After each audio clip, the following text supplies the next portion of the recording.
5 ang sugatan matapos magwala ang isang kalabaw sa kalagitnaan ng selebrasyon ng Subanen Festival sa Osamis City.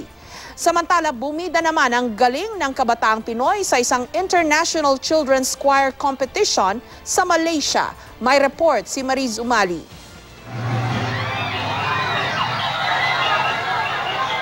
Nauwi sa karahasan ang dapat sana'y masayang selebrasyon matapos magwalang isang kalabaw sa kalagitnaan ng pagdiriwang ng Subanen Festival sa Osamis City. Ginamit daw bilang props sa ritual showdown ang naturang kalabaw, pero hindi pa man natatapos ang showdown, nagsimula na itong magwala at manuwag ng mga manonood.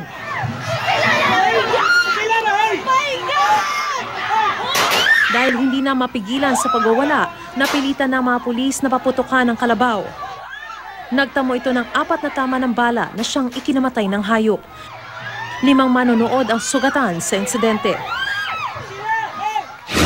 Sa Ibaan, Batangas naman, 34 na aso ang nasagip ng mga otoridad matapos salakayin ng isang di umano'y dog slaughterhouse doon.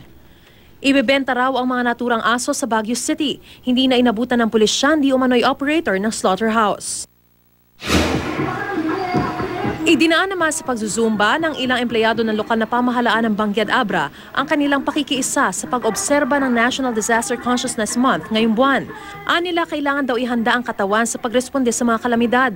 Bukod dito, magsasagawa rin ng iba't ibang drill at rescue training sa lugar.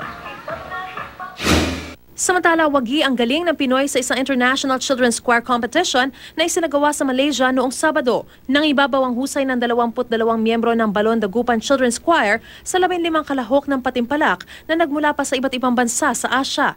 Bukod sa grand prize, nag-uwi pa ng 2 award ang naturang choir group. Mariz Umali, GMA News.